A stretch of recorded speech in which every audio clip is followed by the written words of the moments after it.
Malachi Morgare was the first Irish saint to be canonized by a pope. He was known to have some supernatural miracles associated with him. He's most famous now for his prophecy of the popes. St. Malachy's alarming prediction about Pope Francis could happen this year. The ancient prophecy, Francis could be the last leader of the Catholic Church, a concept that has gained global attention. Are we on the brink of witnessing the fulfillment of a prophecy that speaks of cataclysmic changes? Let's investigate this thrilling story to discover whether the final chapter of the Church, as prophesied by St. Malachy, is about to unfold. The last pope, according to St. Malachy, St. Malachy, an Irish saint, is famous for a significant prediction about the Catholic Church's leaders, especially regarding events in 2024 involving Pope Francis. According to his prophecy, he could be the last one during whose time dramatic and possibly frightening events might occur, hinting at the end of days. But could this really be true? Are we approaching such serious times? As the year unfolds, whispers of ancient prophecies stir unrest within the Vatican's ancient walls. A shadowy figure emerges, one foretold to herald great upheaval. Could this mysterious visitor be the harbinger of the final prophecy, signaling the twilight of the papacy and perhaps the very world itself? His most famous legacy came from a vision he had in the year 1139, where he described 112 popes, with the final one called Peter the Roman. This part of the prophecy has led many to wonder if we are living in critical times and what this might mean for the Catholic Church in 2024. As these events draw closer, we are left to wonder about the truth and meaning of St. Malachy's predictions. The Archbishop was crucial in aligning the Irish Church with the larger Roman Catholic Church during a challenging time. He was known not only for his leadership, but also for his supposed divine gifts, which made him a respected spiritual figure. His efforts greatly strengthened the Church, earning him admiration during his life and even more so after his death in the year 1148. By the year 1190, the Pope officially recognized him as a saint for his work to improve the Irish Church. His reputation became even more intriguing when people began discussing the prophecy of the popes. But his journey to Rome in the year 1139 wasn't just about religious matters. While there, he had a mystical experience where he is said to have received a vision from God. This vision, supposedly revealing the future leaders of the Church, has continued to fascinate and stir debates among believers and scholars, leaving us to question what his prophetic insights might mean for us today. After waking up from a deep sleep, he felt a strong urge to write down his spiritual experience. He believed that future generations needed to know about his vision. However, this prophecy remained hidden for centuries and only came to light in the late 1500s. This long delay made people curious and led to much debate among scholars and ordinary people. They wondered if the vision was real and what it might mean for the future, making it a key topic for those studying the history of the Church. In his vision, he saw a series of Latin phrases, each predicting the traits or fate of future popes. He predicted 112 leaders of the Catholic Church from his time up to a period of great turmoil, possibly even the end of the world as described in the Bible. Over the years, many have tried to link historical popes to his predictions, with some success and much controversy. One part of the prophecy that has received special attention is about the last one, Peter the Roman, who he suggested would reign in our times. This has caused a lot of interest and concern about what might happen next. This brings us to Francis, whom some believe could be the 112th and final pope mentioned in the prophecy. In an interesting turn of events, Francis, born Jorge Mario Bergoglio, became leader of the Catholic Church in 2013, and his every move has been closely watched because of this prophecy. As the first pope from the Jesuit order, his role has added even more intrigue. The Jesuits, or the Society of Jesus, have been deeply involved in education, missionary work, and social justice, often playing a key role in global politics. But this wasn't the end of their story. The Jesuits' significant and sometimes controversial role in history led to conflicts with both political and religious leaders, resulting in their expulsion from several countries in the 1800s. Despite these setbacks, they were reinstated by Pius VII in 1814.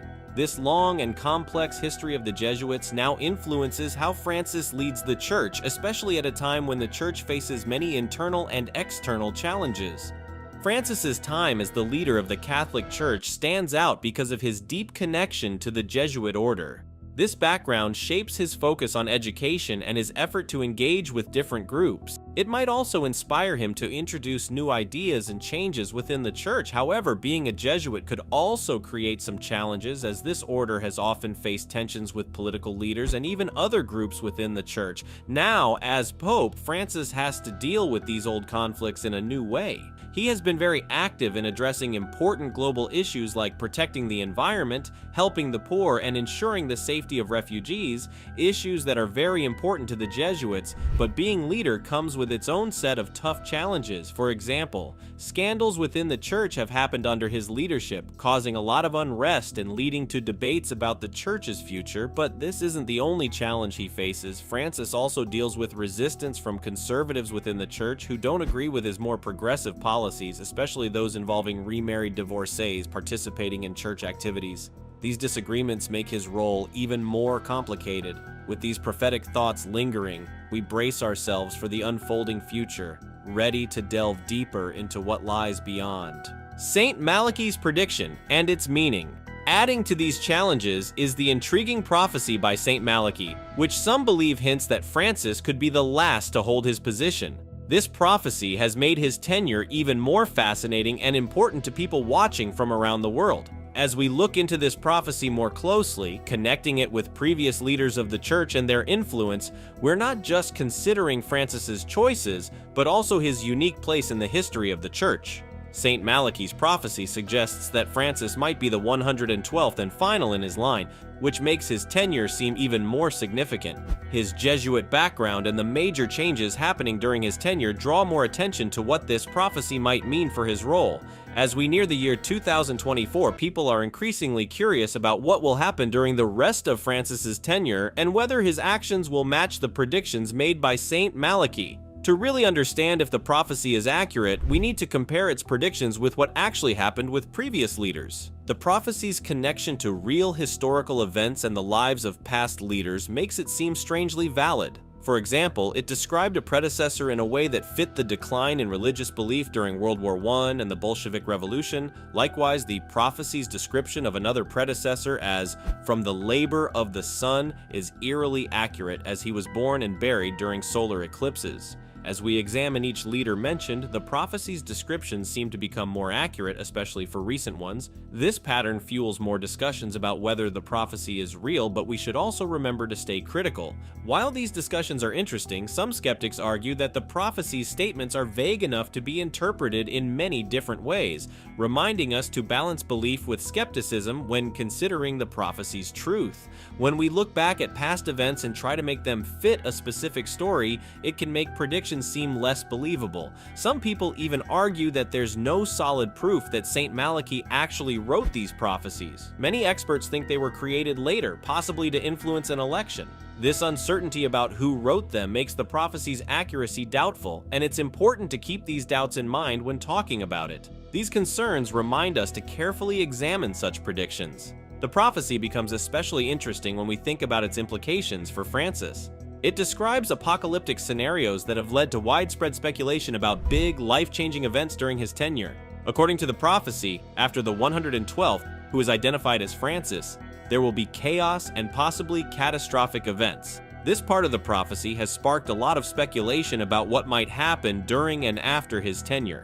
As we explore these stories, it's important to remember that interpretations of these predictions vary widely. Some people take them very seriously, while others see them as just stories rather than accurate predictions of the future. Moreover, connecting prophecies with dramatic tales of world-ending disasters is common, not only in St. Malachy's writings, but in many historical prophecies. The prophecy talks about a global upheaval, which links old warnings with today's global worries. A key part of these ancient prophecies, especially the one from the Bible's book of Revelation, describes frightening events leading to the end of the world, including huge disasters and a time known as Judgment Day, where every action is judged. St. Malachy's prophecy also mentions a figure called Peter the Roman as the final, predicting severe challenges leading up to a major disaster in Rome. This prediction becomes relevant when applied to the current global and church-related challenges under Francis's leadership. The church is dealing with internal conflicts, moral controversies among its leaders, and divisive reforms.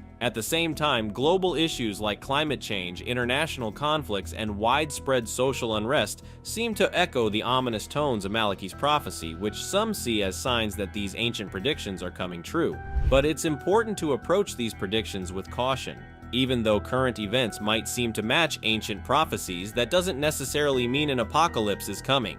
Different people might see the same events in different ways. Some might view the challenges during Francis's time as typical church issues rather than signs of the end of the world. Interestingly, Francis is also linked to another, less well-known prophecy by Anna Catherine Emmerich, a German nun from the late 1700s to early 1800s. She was known for her visionary experiences and predicted a time when two would coexist, a period she said would be filled with confusion and major changes. This prophecy seemed to gain some credibility in 2013 when a predecessor resigned, a rare event in the church's history, paving the way for Francis's leadership.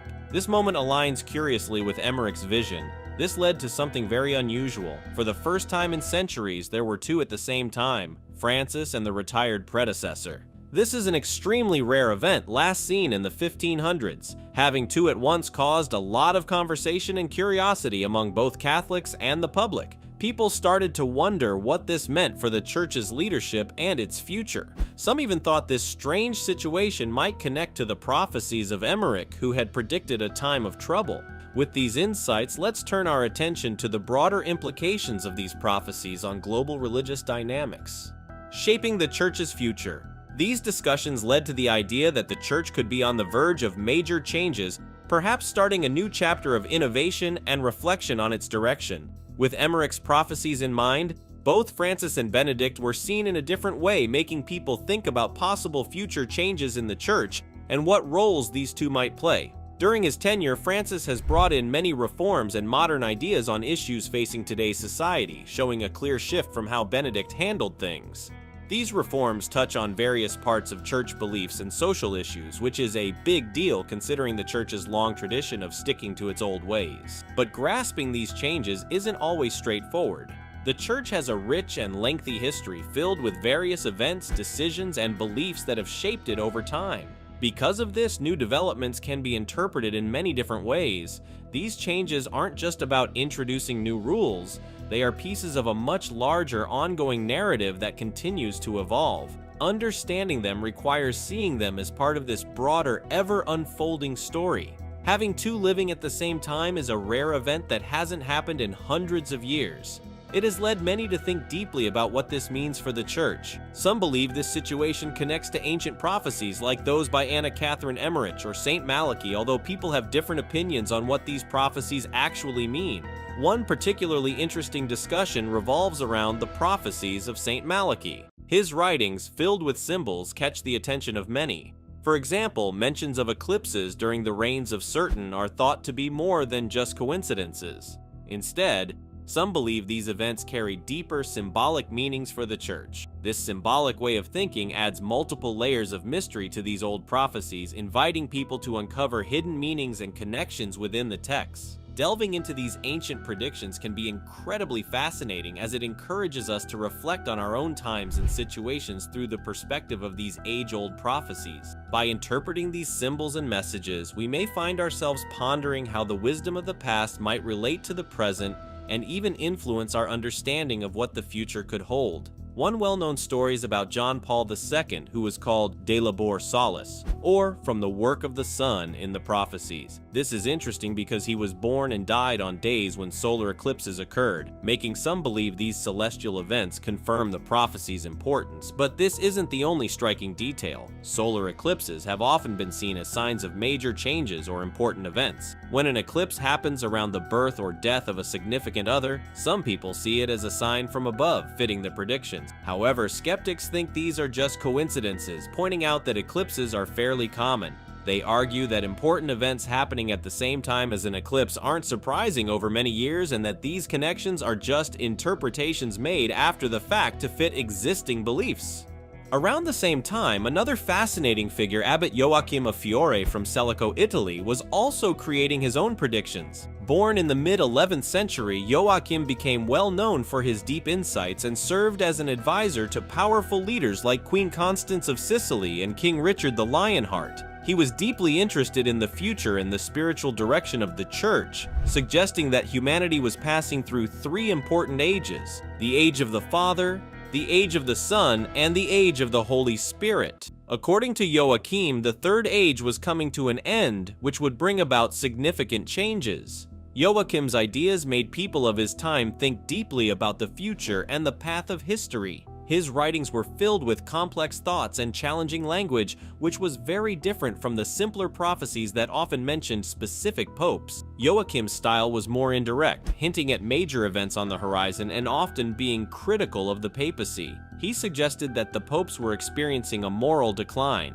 Illustrations also accompanied his writings to help readers understand his predictions. Although not as famous as the prophecies, Joachim's vision still offered thought-provoking views on what could happen to the church and the world. When discussing the broader prophecies, the idea of Mystery Babylon from the Bible's Book of Revelation sometimes comes up. This symbol of corruption and immorality is often connected to modern criticisms of the Vatican, especially considering the Church's recent struggles under Francis, including scandals and disagreements on church teachings. Some people have even linked the prediction of Rome's downfall to the idea of a morally failing society.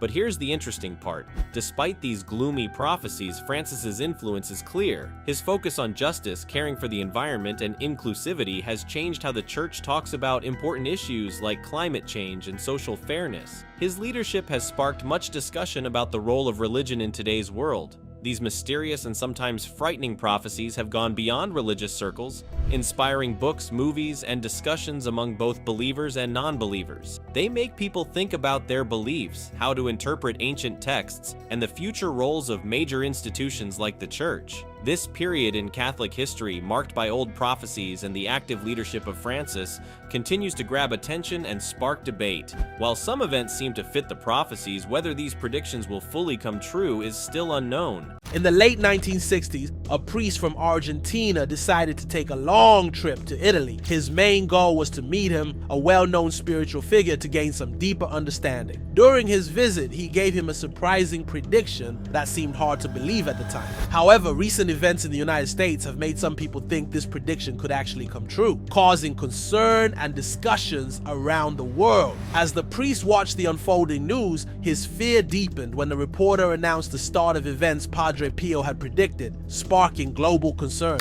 He, whose real name was Francesco Forgione, was born on May 15, 1887 in Italy. From a young age, he was known for being deeply spiritual. When he was a teenager, he joined a friary, and by 1910, he became a priest. Even though he faced serious health problems, which almost stopped him from continuing his religious path, he stayed dedicated to his faith. This strong commitment to his beliefs stayed with him until his death on September 23, 1968. Later, the Catholic Church officially recognized his saintly life, with Pope John Paul II beatifying him in 1999 and declaring him a saint in 2002. He is admired not only for his deep faith, but also for his stigmata and spiritual gifts, such as healing and prophecy. He served as a friar during World War I and became a symbol of hope for many people who were suffering or in need of guidance. His ability to predict the future and understand the hearts of those who confessed to him drew many people to seek his advice. Interestingly, his spiritual influence reached beyond his lifetime. He is said to have inspired the selection of a statue of the Virgin Mary in Medjugorje, which later became famous for weeping tears of blood in Italy. This statue, chosen under his spiritual guidance, became a symbol of hope and divine presence, continuing his legacy of faith and miracles. One of his most well-known predictions is the 3 days of darkness, which has caused both curiosity and fear. This prophecy talks about a time when the earth will be completely covered in darkness, testing humanity's strength and faith. He warned that this would be a time of divine judgment, marked by natural disasters like hurricanes, floods, and earthquakes, all happening with great force over 2 days. But that wasn't even the worst part of his prediction. He stressed the need for spiritual strength, prayer, and repentance during this time. According to him, those who stayed true to their faith and followed God's guidance would be safe and find peace even during such difficult times. As we see more unusual global events, this prophecy has started to come up again, reminding us that humanity should stay alert and spiritually prepared.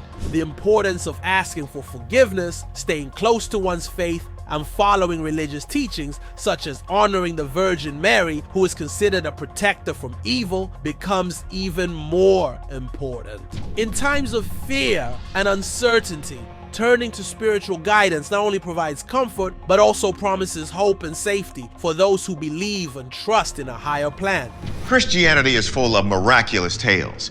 Yet the Catholic Church has a very rigorous process for determining if something is truly an act of God. In times of crisis, individuals and communities find that their faith offers a foundation of stability and hope, serving not only as a personal solace but also as a communal strengthener. For many, engaging in religious practices such as prayer, attending services, even virtually, and participating in community support activities provide a sense of normalcy and continuity. Faith-based communities often act as crucial support networks, providing both spiritual and practical assistance to their members. The importance of these practices is also evident in their impact on mental health and well-being. Research indicates that people with a strong religious or spiritual life tend to cope better during crises, as their beliefs provide a framework that can help make sense of the situation and reduce anxiety and despair. Moreover, during the pandemic, there was an increase in the perceived importance of religion in people's lives in the United States, contrasting with more secular trends observed prior to the crisis. This suggests that many people, when faced with unprecedented challenges, find themselves reevaluating the role of spirituality and faith in their lives, often turning towards it more than before. In many religious communities, the Virgin Mary, often shown as a woman surrounded by 12 stars, is seen as a divine protector and source of spiritual nourishment, especially in difficult times. Believers are encouraged to take part in religious duties, especially on Sundays and other key religious days, by attending spiritual gatherings and seeking repentance. It's also advised to build a strong connection with the Virgin Mary by praying the Holy Rosary every day, with special focus on prayers about deep sorrows. Beeswax candles are recommended for prayer, as regular candles aren't considered good enough for spiritual purposes. These candles are used in prayers and offerings for the betterment of the church. Those who spread this spiritual message are promised protection, while those who doubt or reject it are warned of possible divine punishment. A significant part of this message is that Russia is expected to play a key role in helping America return to its spiritual roots, a belief supported by figures like him. According to these predictions, Russia's transformation will happen quickly,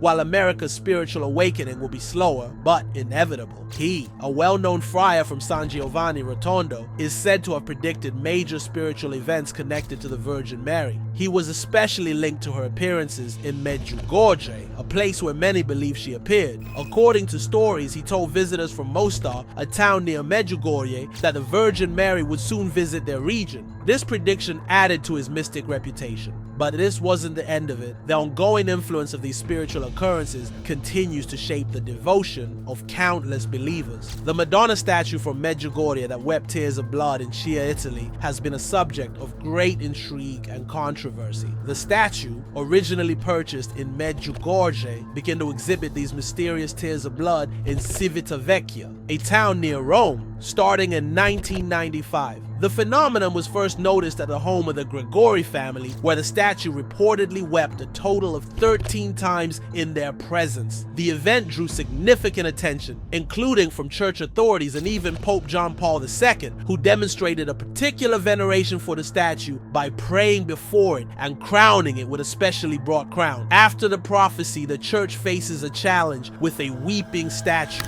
Despite the attention and reverence from some quarters, the Catholic Church has been cautious about declaring the event as supernatural. A rigorous investigative process ensued, involving both church-appointed theologians and scientific experts. Initial tests suggested the blood was human, specifically male, which led to further investigations. However, a definitive ecclesiastical stance on its supernatural nature remained divided, with some experts denying it while others supported the supernatural claim. People start to notice something strange happening with the statue of the Virgin Mary.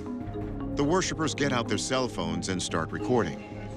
This phenomenon at Civitavecchia is not isolated in a context of purported supernatural occurrences involving statues of the Virgin Mary. Similar instances have been reported globally, where statues reportedly weep blood, oil, or other substances, often attracting pilgrimages and the devotion of many faithful. The Catholic Church approaches these claims with a mix of openness to the possibility of miracles and a stringent requirement for verification to prevent the faithful from deception and to maintain doctrinal integrity. Overall, the Weeping Madonna of Civitavecchia represents a complex intersection of faith, skepticism, and the longing for signs of the divine, embodying the challenges the church faces and balancing these dynamics in modern religious life. A few years before the remarkable events in Medjugorje, he, a well-known holy man recognized for his spiritual abilities, told a group from the Mostar Diocese that the Virgin Mary would soon visit their homeland. Medjugorje is part of the Mostar Diocese, which makes his prediction even more striking. It's no wonder then that he felt connected to Medjugorje. Not only did he predict that the Virgin Mary would appear there, but he also had a part in selecting a statue of Mary that would later shed tears. In 1995, the same year the statue in Medjugorje wept tears of blood, a bishop reported that Pope John Paul II asked for the statue to be brought to the Vatican. The Pope prayed before it and crowned the statue, showing deep respect. But that wasn't all. The story of the second to last plague in the Bible, found in Exodus chapter 10, shares another example of divine power. In this story, God tells Moses to bring darkness over Egypt for 3 days. The darkness was so thick and heavy that people could feel it, a clear sign of God's judgment. However, the Israelites, God's chosen people, had light in their homes. Pharaoh continued to resist, and Moses gave him a final warning. If they met again, it would lead to death. This warning showed how serious the situation had become and how strongly Moses believed in God's command. Darkness in the Bible often represents God's judgment. It appears many times in different stories to remind people of God's power and the consequences of ignoring Him. This story doesn't just show the intensity of the plagues, it also highlights how serious God's words are and the consequences of defying them. When God decides to leave, it means He's pulling away His blessings. Once He goes, what remains is darkness, a clear sign that He's no longer present. This darkness shows that God has turned away, leaving a situation filled with neglect and the challenge of staying on the right path. People often fall into serious sins in these moments, giving in to strong temptations that weigh heavily on their conscience and throw off their spiritual balance. Think about it. When God steps back and allows even the faithful to struggle without His light, isn't this what Job went through? There wasn't a specific sin that caused this dark and troubling experience, yet the light of God's presence was noticeably absent. In a more intense way, this withdrawal of divine light and the judgment that comes with it is seen clearly on the cross of Jesus Christ. That moment reflected God's earlier judgments, like the one on Egypt, showing the extreme loneliness and abandonment Jesus endured for humanity. But here's the tough part. Darkness in the Bible often represents being left behind or deserted. It's a serious warning. Egypt was told that God's blessings and protection were going to be taken away, and that judgment was coming. The plague of darkness was like the world resetting to how it was before creation started. Think back to the first chapter of Genesis. The earth was formless, empty, and covered in darkness. This chaos was not a place where life could exist. God fixed this chaos over 6 days of creation. He filled the earth, brought order, and separated light from darkness. But with this plague, it seemed like God was ready to undo that order in Egypt, returning it to chaos and darkness. But that wasn't the worst part. This plague wasn't just about darkness, it also showed God's power over Ra, the Egyptian sun god, who was considered the greatest of their gods. The Egyptians believed that when the sun rose, Ra had beaten the forces of evil, and when it set, those evil forces were fighting back. Yet 3 full days of darkness proved otherwise, showing that the God of the Hebrews was far more powerful than any of Egypt's gods. This wasn't just any darkness. It was thick, heavy, and lasted for 3 days, a complete act of divine power. A clear difference emerges, setting the scene for what's next. For 3 days, the Egyptians couldn't see each other or light anything around them. On the other hand, the Israelites had light in their homes, showing God's mercy and His ability to separate His people from the others. This was a clear difference between the fate of the Egyptians and the Israelites. But this wasn't the end. Through this heavy darkness, God sent Egypt a clear message. His judgment was coming, and it was going to be overwhelming and impossible for them to fight against. In this story, God gives Egypt and its ruler a serious warning. He's offering them another chance to realize their mistakes and find a way to change through sincere regret and humility. However, this offer is ignored, and when the plague of darkness falls, it becomes clear that God is stepping back from Egypt. This isn't just about showing power over the Egyptian gods, it's a sign of the final judgment that is about to come. As we look closer at the event, especially in verses 21 to 23, the second to last plague is described in great detail. Then, in verses 24 to 26, two important moments stand out: Pharaoh's last attempt to make a deal and his refusal to fully give in. He offers his final compromise to Moses, but at the same time, Moses firmly rejects any halfway solutions, showing God's absolute authority through Moses' strong stance.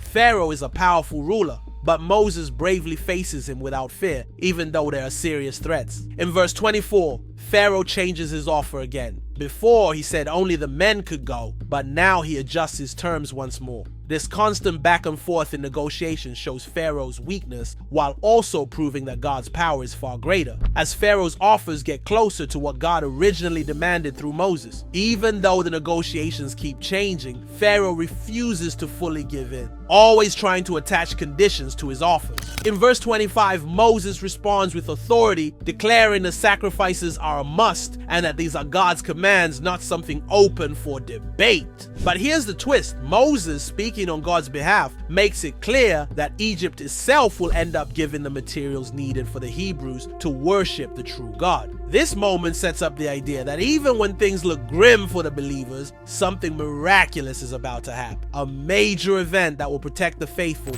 and bring punishment to the enemy. And this wasn't the worst part. The plague of darkness will last for 3 full days, creating a terrifying and eerie scene. It will remind people of the darkness at Christ's crucifixion and hint at the final days ruled by the Antichrist. During this darkness, only blessed candles will give light, burning for those who are faithful, while offering no help to those without belief. The theme of blessed candles in the darkness, especially within religious and biblical contexts, carries deep symbolism. In the Bible, candles represent the light of God that dispels darkness, offering guidance, hope, and protection. This is reflected in various scriptures where candles symbolize divine presence and spiritual guidance. For example, within the context of the tabernacle, a golden lampstand with 7 lamps symbolized God's continuous presence among his people. Candles are also used in prayer and worship ceremonies, representing spiritual connection and divine presence. In times of darkness and challenge, lit candles serve as a reminder of God's light and guidance, supporting believers through spiritual transformation and personal growth. This symbolism extends beyond Christianity. For instance, in Judaism, the holiday of Hanukkah is known as the Festival of Lights, where a candle is lit for each of the 8 nights, celebrating God's protection and miraculous provision. This incredible event will bring calm after chaos, marking a turning point of divine justice and new beginning. The faithful will pray continuously, strengthened by their belief in God's promise of rescue. In this final challenge, evil will be defeated in a dramatic way, clearing the path for a renewed world under God's rule. The faithful will say their prayers, recognizing God's power and asking for protection, showing their deep trust in the promise of divine help. What are your thoughts on Padre Pio's prophecy? Divine insight or mere coincidence? Share your views and don't forget to like and subscribe for more discussions.